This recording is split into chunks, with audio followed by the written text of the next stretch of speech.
নমস্কার। আনকাট রাতের গল্প নিয়ে চলে এলাম আমি অমিতাভ আপনাদের সঙ্গে। আর আজকের আনকাট রাতের গল্প মানেই সকালে ঘুম ভাঙার পর থেকেই হঠাৎ করে যার গান পাশে কোথাও বাজছিল শুনতে পেয়েছিলাম। একের পর এক গান বেজে চলেছে।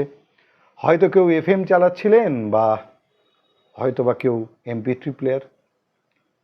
বহুদিন পর আরও একবার কানে ভেসে এলো কোনো এক গাঁয়ের বধূর কথা তোমায় শোনাই শোনো, রূপ কথা নয় সে নয়। গানটা শেষ হওয়ার পর নস্টালজিয়ায় হারিয়ে যেতে যেতে কানে ভেসে আসলো রানার, এবং তারপরে একের পর এক গান, একগোছা রজনীগন্ধা, কিংবা ধরুন তারে বলে দিও সে যেন আসে না। এরকম নানান গানের মধ্যে দিয়ে যে মানুষটির কথা হঠাৎ করে বারবার মনে পড়ছিল, তিনি ভারতবর্ষের সুরের সম্রাট শাহজাহান, কিংবা ভারতবর্ষের সুরের জাদুকর। জন্ম 16 জুন 1920, অর্থাৎ আজকের দিনে বেনারসে। কিন্তু পরবর্তীকালে তাদের পৈতৃক বাড়ি দক্ষিণ 24 পরগনার জয়নগরে তারা চলে আসেন, এবং সেই সময় গানের জন্য স্কুলের থেকে প্রায় নাম কাটা যেতে বসেছিল কোনো রকমে বাঁচে। অর্থাৎ গানের নেশাটা ছিল সেই স্কুল সময় থেকেই, টেবিল বাজিয়ে। পরবর্তীকালে মিত্র ইনস্টিটিউশন ভবানীপুরে ভর্তি হওয়া, সেখানেই বন্ধু পাওয়া, বন্ধু লাভ সুভাষ মুখোপাধ্যায় এবং সন্তোষ কুমার। সন্তোষবাবু প্রখ্যাত লেখক, কিন্তু সেই সময় একটা মজার ঘটনা হতো। হেমন্তবাবু বা যে ছাত্রের কথা বলছি আপনাদের এতক্ষণ, যার গানের কথা বলছি, সেই হেমন্ত মুখোপাধ্যায় তখন ছোট গল্প লিখতেন, আর সন্তোষবাবু লিখতেন কবিতা, আর সুভাষ মুখোপাধ্যায় গান গাইতেন। সব বদলে গেল একটু পরে। যাদবপুর ইঞ্জিনিয়ারিং কলেজে সুযোগ পেলেন হেমন্ত মুখোপাধ্যায়, ভর্তিও হলেন। কিন্তু যার মন পড়ে আছে গানে, তার কি আর লোহা লক্কর বা ইঞ্জিনিয়ারিংয়ের কলকবজা তার মাথায় ঢুকবে? তাই মাঝপথেই রণে ভঙ্গ দিলেন হেমন্ত মুখোপাধ্যায়। ইঞ্জিনিয়ারিং ছেড়ে গানে মন দিলেন সরাসরি 1937 সালে। হ্যাঁ, তার আগে অবশ্য ঘটে গেল একটি ঘটনা। সুভাষ মুখোপাধ্যায়ের প্রায় জোর করে তাকে নিয়ে গেলেন আকাশবাণীতে অডিশন দিতে। অডিশন তো হলো, কিন্তু প্রথম গান গেয়েছিলেন রেডিওতে, আকাশবাণীতে। সেই গানটাও একটা ইতিহাস, এটা নিয়ে একটা পর্ব আলাদা করে আমি করেছি, তাই আর সেই বিষয়ে যাচ্ছি না। শুধু গানটা মনে করিয়ে দেব। 1935 সালে আকাশবাণীতে গাইলেন তার প্রথম রেডিওতে গান, আমার গানেতে এলে নবরূপী চিরন্তনী। 1937-এ প্রথম গ্রামোফোন রেকর্ড, এবং সেই নরেশ ভট্টাচার্যের কথায় আর শৈলেশ দত্তগুপ্তের সুরে গাইলেন প্রথম গান গ্রামোফোন রেকর্ডে। এরপর 1941-এ বাংলা সিনেমা নিমাই সন্ন্যাসের মধ্যে দিয়ে নেপথ্য কণ্ঠশিল্পী হিসাবে চলচ্চিত্রে প্রবেশ। এ তো সবে শুরু। এরপর একের পর এক আশ্চর্য কাজ করতে শুরু করলেন তিনি। চমকে যেতে লাগলো সমগ্র চলচ্চিত্র জগৎ। 1944 সালে মুম্বাইতে ডাক, তখন তো বম্বে, পণ্ডিত অমরনাথের সঙ্গীত পরিচালনায় ইরাদা চলচ্চিত্রের জন্য গাইলেন প্রথম হিন্দি গান। হ্যাঁ, এরপর অসংখ্য গানের রেকর্ড তৈরি করা, এবং সেই সঙ্গে সঙ্গে বাংলার গানের জগতে একটা আলাদা করে আলোড়ন তৈরি করা। প্রিয় বান্ধবী তার জীবনের সিনেমার একটি মাইলস্টোন, যেখানে রবীন্দ্রনাথের গানকে তিনি সিনেমায় নিয়ে এলেন, এবং রবীন্দ্রসঙ্গীতের ব্যবহার শুরু হলো। তার সময়ের আধুনিক গানের পাশাপাশি রবীন্দ্রনাথের গানকে সমানভাবে মানুষের হৃদয়ে পৌঁছে দিলেন সিনেমার পর্দার মধ্যে দিয়ে। প্রিয় বান্ধবী চলচ্চিত্রে প্রথম রবীন্দ্রসঙ্গীতের ব্যবহার তার কণ্ঠের মধ্যে দিয়ে।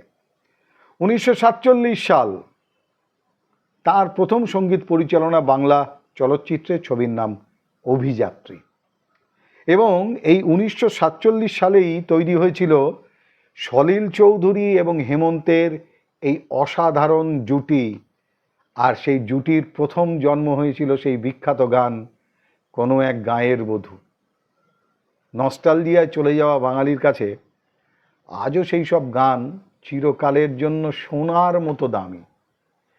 1945 সালে রবীন্দ্রসঙ্গীত শিল্পী বেলা মুখোপাধ্যায়ের সঙ্গে জীবনের দ্বিতীয় ইনিংসের শুরু গাঁটছড়া বাঁধা। 1947 যে সলিল চৌধুরী হেমন্তের একটা আলাদা করে কেমিস্ট্রি তৈরি হলো, তার ফলে এলো রানার, গাঁয়ের বধূ, অবাক পৃথিবী, এরকম অসাধারণ কিছু গান, এবং প্রত্যেকটা গান সুপার ডুপার হিট। এবং আজও সমানভাবে এই রেকর্ড এখনো বোধহয় কেউ ব্রেক করতে পারেননি। হেমন্ত সলিলের জুটি এক অন্য মাত্রার সঙ্গীতকে, মানুষের ভেতরের মানুষটিকে জাগিয়ে তুলত। এবং এইভাবেই একটু একটু করে হেমন্ত বাংলা এবং হিন্দি চলচ্চিত্রে হয়ে উঠলেন একম অদ্বিতীয়ম। শচীন দেব বর্মন একটা আলাদা করে হিন্দি সিনেমার জগতের নাম। হেমন্ত শচীন দেব বর্মনের জুটিও নতুন করে ইতিহাস তৈরি করেছিল হিন্দি চলচ্চিত্রে। শচীন দেব বর্মনের সুরে এবং সঙ্গীতে দেবানন্দের জন্য জাল চলচ্চিত্রে গাইলেন সেই অসাধারণ গান ইয়ে রাত ইয়ে চাঁদনি কাহা। আজও নস্টালজিয়ায় চলে যাওয়ার মতো সেই সমস্ত গান আর তার সেই সুর এখনো অনুরণন তৈরি করে। কিংবা ধরতে পারেন ওই গানটা 16 সালের হ্যাঁ আপনা দিল তো আওয়ারা, কিংবা রাত এক বাত কি, সেই সিনেমার জন্য সেই বিখ্যাত গান না তুম হামে জানো। কোনটা ছেড়ে কোনটা বলবো। এরপরে নাগিন সিনেমায় ওই বাঁশুরিয়া গানটা তো রীতিমতোভাবে সাপুড়েদের টাইটেল সং, বিন ধরলেই তারা এই গানটা বাজাতেন। কিংবা 20 সাল বাদ, আসলে 20 সাল বাদের সঙ্গে একটা অন্য কাহিনী জড়িয়ে আছে। 20 সাল বাদ তিনি চলচ্চিত্রটি প্রযোজনা করেছিলেন সম্ভবত 1959 সালে বা 1960 সালে। কারণ সেই সময় বাংলাতে তিনি একটি চলচ্চিত্র প্রযোজনা করেন, প্রডিউসার। সেটি ছিল মৃণাল সেনের পরিচালনায় নীল আকাশের নিচে, 1959। তার পরপরই এই চলচ্চিত্রে নাকি বাণিজ্যিকভাবে তিনি একটু ক্ষতিগ্রস্ত হয়েছিলেন। পরবর্তী তিনি 20 সাল বাদ সেই চলচ্চিত্রে রীতিমতো মুনাফা করেন এবং তার 20 সাল বাদ একটা ইতিহাস, একটা মাইলস্টোন নাগিনের মতো। এরপর পৃথিবী আমারে চায়, এই সিনেমাতেও জড়িয়ে আছে একটা অদ্ভুত ঘটনা। একটা গান আছে দেখবেন যেটা অত্যন্ত বিখ্যাত জনপ্রিয় গান, নীলাম্বানা সম্ভবত না, নীলাম্বালা ছয়ানা, নীলাম্বালা ছয়ানা। এই গানটা সিনেমাতে ছিলই না। পরবর্তীকালে জোর করে এই গানটিকে ঢোকানো হয় এবং এই গানটি ঢোকানোর পর সুপার ডুপার হিট হয় এবং আজও মানুষের মনে এই গানটি রোমাঞ্চ তৈরি করে। এরকম অনেক কাহিনী, কোন কাহিনী বলবো। গুলজারের বাড়ি কেনাতে তার পাশে দাঁড়িয়ে সাহায্য করা থেকে শুরু করে শিল্পী বিভিন্ন মানুষের পাশে নিঃশব্দে দাঁড়িয়েছেন। একবার তো স্টেজ শো করতে গিয়ে গান গাওয়া শেষ হয়ে গেছে, পরবর্তী শিল্পী বোধহয় সম্ভবত সন্ধ্যা মুখোপাধ্যায়, তিনি মঞ্চে উঠেও গেছেন। এক ঠাকুমা রাস্তায় তাকে জড়িয়ে ধরলেন, বললেন বাড়ি থেকে কিছু নাড়ু করে এনেছি, এবং নাড়ুগুলো দিয়ে বললে তুমি আমার সেই প্রিয় গানটা শোনালে না গো। তো হেমন্ত জিজ্ঞেস করেছিলেন কোন গানটা মা? বলে ওই বিষ্ণুপ্রিয়া গানটা। বললেন নিশ্চয়ই শোনাবো। সেই নাড়ু এক হাতে নিয়ে সন্ধ্যা মুখোপাধ্যায় সম্ভবত বা অন্য কোনো শিল্পী হবেন, স্টেজে তিনি গাওয়া শুরু করে দিয়েছেন। তাকে গিয়ে বললেন বিষয়টি এবং মাইক্রোফোনে বললেন যে আমার এক মা এটি শুনতে চেয়েছেন। তুমি থাকো ঘুমু ঘরে, আমি চলে যাই। অন্য শিল্পীকে অনুরোধ করে তার গান থামিয়ে শুধু একজন ঠাকুমা শুনতে চেয়েছিলেন সেই গান বলে তিনি সেই গানটি করেছিলেন। এরকম নানান ঘটনা রয়েছে। এই মানুষটিকে সত্যিকারের চলচ্চিত্র জগৎ বা সঙ্গীত জগৎকে চিনতে পারল? প্রশ্ন থাকে। তিনি 1971 সালে একটি চলচ্চিত্র পরিচালনাও করেছিলেন, যদিও সেটা সেইভাবে সাফল্য মুখ দেখেনি, সেটি হচ্ছে অনিন্দিতা। আবার ওই একই বছরের চূড়ান্ত সাফল্য এসেছিল হেমন্ত মুখোপাধ্যায়ের জীবনে, কারণ কনরাড রুকস হচ্ছেন হলিউডের অন্যতম প্রখ্যাত পরিচালক, যিনি হলিউডে ডেকেছিলেন সেই একই বছর 1971 হেমন্ত মুখোপাধ্যায়কে। তার চলচ্চিত্র সিদ্ধার্থ, সেই চলচ্চিত্রের সঙ্গীত পরিচালনা করেছিলেন হেমন্ত মুখোপাধ্যায়। এবং তারপর তিনি প্রথম ভারতীয় গায়ক যাকে যুক্তরাষ্ট্রে বাল্টিমোরে নাগরিকত্ব দেওয়া হয়। হ্যাঁ, তিনি প্রথম ভারতীয় গায়ক যিনি এই সম্মান পেয়েছিলেন যুক্তরাষ্ট্র থেকে। কত ঘটনা বলবো। বিবিসির সর্বকালের সেরা 20টি গান, বাংলা গানের যে তালিকা, তাতে প্রথম গানটি সম্ভবত আমার সোনার বাংলা সব থেকে ওপরে আছে। সেখানে আমাদের প্রতুলবাবুর আমি বাংলায় গান গাই এই গানটিও আছে, এবং বাংলাদেশের অনেক গান আছে, কিন্তু হেমন্ত মুখোপাধ্যায়েরও গান আছে। বিবিসির সর্বকালের সেরা 20টা বাংলা গানে স্থান পেয়েছেন। বাংলার 5 জন সেরা সুরকারের তালিকার অন্তর্ভুক্ত না হওয়া, খানিকটা মুখ ফিরিয়ে নেয়া এই ব্যারিটন কণ্ঠের 6 ফুট উচ্চতার এই মানুষটি হেমন্ত মুখোপাধ্যায়। হ্যাঁ, মুছে যাওয়া দিনগুলি আমায় যে পিছু ডাকে। বিবিসির সর্বকালের 20টি শ্রেষ্ঠ বাংলা গানের মধ্যে এই গানটি রয়েছে হেমন্ত মুখোপাধ্যায়ের। বলতে গেলে তো অনেক কথাই বলতে হয়, অনেক ঘটনা বলতে হয়, কিন্তু আজকে 104তম জন্মদিবসে শ্রদ্ধাঞ্জলি জানাবো এই অকৃতদার আর মানুষের পাশে থাকার অন্যতম নাম হেমন্ত মুখোপাধ্যায়কে আপনাদের সঙ্গে পরিচয় করাবো।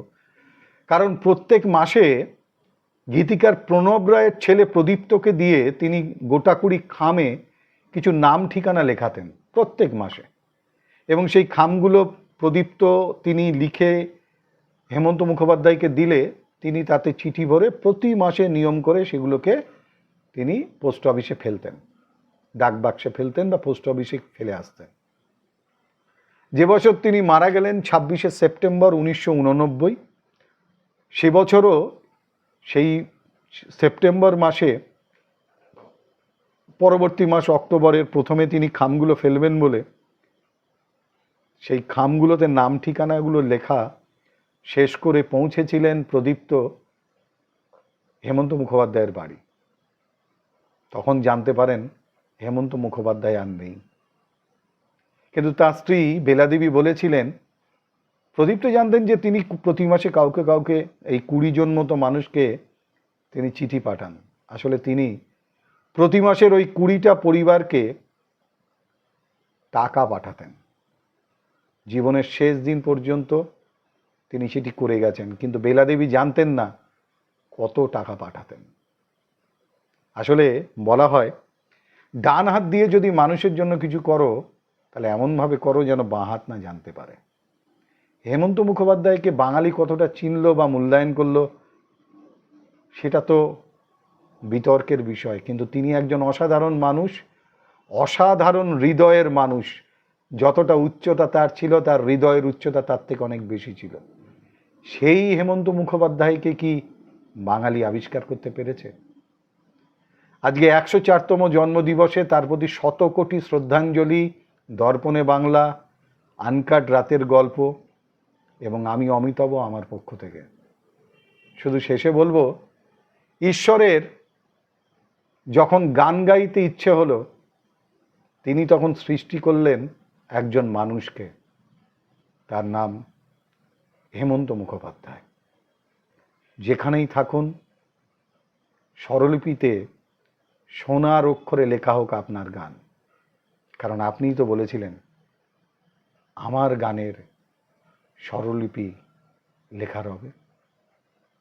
শুভরাত্রি, সবাই ভালো থাকুন, সুস্থ থাকুন, বাংলার সঙ্গে থাকুন, বাংলার সংস্কৃতির সঙ্গে থাকুন।